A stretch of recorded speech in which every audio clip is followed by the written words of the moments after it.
F1 is finally back from the summer break as F1 returns with the Dutch Grand Prix at Zandvoort as Max Verstappen is looking to get back to winning ways at his home Grand Prix, which means that once again it is time for my preview and predictions. This is a series where I'll be previewing, and then at the end of the video I'll be giving out my early predictions for the Grand Prix. If you enjoyed the video then please hit the like button and subscribe for more F1 content. Now, let's get into the video. As usual, I'll be talking about the top teams later on, so please do stick around for that. Yep, F1 is finally back, and it is at Zandvoort for the Dutch Grand Prix. But unlike last year, Verstappen is not returning to his home race on the bounce of consecutive race wins, but instead he is on his longest winless streak since 2020, which goes a long way to show how incredible Max has been performing at in the last few years. As well as Red Bull's domination, finally the likes of Mercedes and McLaren have closed up the gap, and Zandvoort looks like it will be another weekend which could be tricky for Red Bull. The circuit is very short with a lot of tight and technical corners. The circuit is also very bumpy in areas, which altogether are factors that Red Bull do not like. There are also very large curbs at the circuit that they need to be able to traverse in sections, which means that once again we are likely to see a mixed up running order, which will make the race very exciting. Because the circuit features a lot of corners and not that many straight sections, expect the teams to be running with more downforce than what we saw at Spa, as they are trying to get as much performance as possible through the corners. The circuit also does feature some medium to high speed downforce corners, which will be a benefit for Red Bull. The teams might also want to run with a bit more downforce because, as ever, the weather could play a factor into the race like we saw last year, as they are at the coast and by the ocean. When it comes to the tyres itself, they don't get a break around this circuit. The straight is not very long and there are a lot of corners between them which are medium to high speed as well as slow speed. Alongside this, the circuit is somewhat abrasive, and because of this, Pirelli will be bringing the hardest tyres in the range, meaning that the C1 is a hard tyre, the C2 is a medium tyre, and the C3 will be the soft compound of tyre. Last year, the rain caused havoc with the race, as there was a total of 89 pit stops. In 2022, which was the last fully dry race, there was a total of 56 pit stops. This year, if it is dry, I once again expect them to do a multi-stop race, and it looks like the soft and medium tyres will be the favoured tyres. So I expect them to maybe use one set of soft tyres, followed by 2 sets of the medium tyres. That is, of course, if it is dry.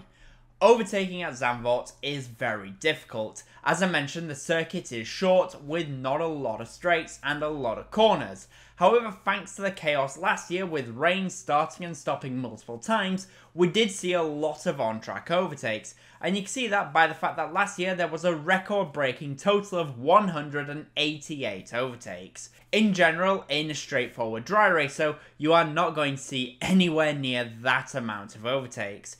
To help with overtaking, the Zandvoort circuit features 2 DRS zones, one down the pit straight into turn 1, and the second DRS zone at the other end of the circuit heading into the tight chicane. Last year, the pole position lap time was a 1 minute 10.567, and that was set by Max Verstappen in the Red Bull. During that lap, Verstappen managed to reach a top speed of 326 km per hour. In the Grand Prix itself, the fastest lap was set by Fernando Alonso in the Aston Martin, and that time was a 1 minute 13.837. With both sessions being rain affected last year, then I can see both pole position and the race fastest lap being beaten if the weekend is dry. I just want to say that if you are enjoying the video so far, then would really appreciate it if you hit the like button and subscribe for more F1 content. Now though, let's get back to the video and let's talk about Mercedes. For Mercedes, last time out at Spa, it was a 1-2 finish for them, with George Russell finishing first, followed by Lewis Hamilton in second place. That was until Russell was disqualified and Hamilton took victory. For Mercedes, this was incredible, especially as it was a circuit that shouldn't really have been one of their strongest. Mercedes' recovery is so strong that they've gone from being nowhere near the top 5 early on in the season to winning 3 of the last 4 races, and going into the Dutch Grand Prix at Zandvoort, I can see them being stronger once again than they would have been in Spa. The circuit should suit their car quite nicely. The medium to higher downforce circuits of Budapest and Silverstone were two of their stronger events, so Zandvoort shouldn't be much of an exception. Russell finished first with a brilliant and brave strategy choice at Spa, and for Russell this was another very solid result for what has been a very strong season so far for him. Teammate Lewis Hamilton though took the race win after disqualification, and he was brilliant during the race. Hamilton does tend to get stronger as the season continues as well, and with Mercedes being on the rise, then I wouldn't be surprised if we see them fighting for a few more podiums and maybe even a couple more race wins. But this weekend at Zandvoort, I do think they're going to struggle to win, even though I do see it being a stronger weekend for them, and that is because there are stronger cars ahead of them still.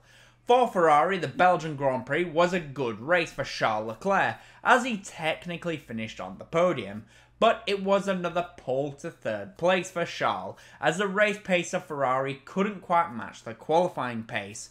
Ferrari have definitely found themselves falling back as the season has progressed.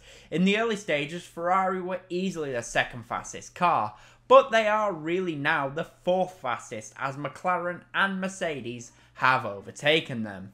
Going into the Dutch Grand Prix at Zandvoort, if the conditions are cool, then there is a good chance that we could see Ferrari struggle a little bit with firing up those soft tyres, especially as they are the hardest tyres in the Pirelli range.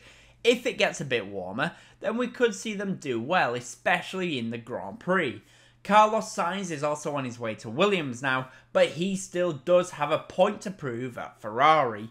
It is going to be interesting to see how the continuing battle between Charles Leclerc and Carlos Sainz will unfold, but I do see them being the third or fourth fastest car this weekend. For McLaren, they arguably have the fastest car in the sport at the moment, but somehow they only have 2 wins with it. The Belgian Grand Prix should have been a great race for them, but it was another one that slipped away. The Dutch Grand Prix, though, should be another race where we see McLaren at their best. Between themselves and Red Bull, McLaren are the stronger team when it comes to slow speed corners and riding the curbs. Red Bull are a bit stronger in the high speed corners, but not by as much as McLaren are in the other areas. McLaren have also become incredibly strong in race trim, and they tend to find themselves getting stronger towards the end of the race. Lando Norris, though, does need to improve his performance at the starter races. In the last couple of races, Norris has thrown away any potential that he has right at the beginning.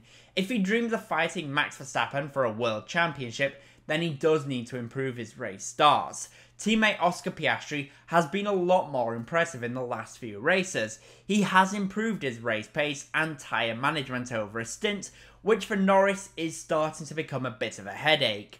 On the bright side for McLaren, they are now fighting for race wins, which for them is an incredible position to be in, especially based on what we've seen from them for the last 11 years. Both drivers are performing at a very high level, and they can now take points away from Red Bull in the Constructors' Championship, which for me should be their main fight this year. Try and get that Constructors' Championship. Finally, for Red Bull, they are still leading both the Drivers' and Constructors' Championship. The Drivers' Championship, in my opinion, is pretty much sewn up, and Verstappen is doing what he needs to do in order to keep himself in the lead of the championship by quite some distance.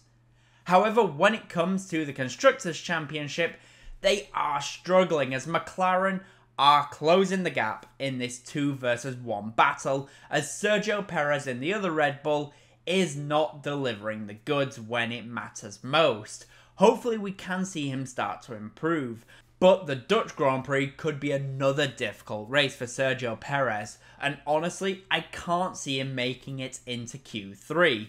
Verstappen, though, as always, will be giving it absolutely his all, and I can see him getting that Red Bull to the front of the field in qualifying trim. But in race trim, I can see him struggling a little bit more after another very good qualifying position. So, with that in mind then, what are my predictions for the Dutch Grand Prix?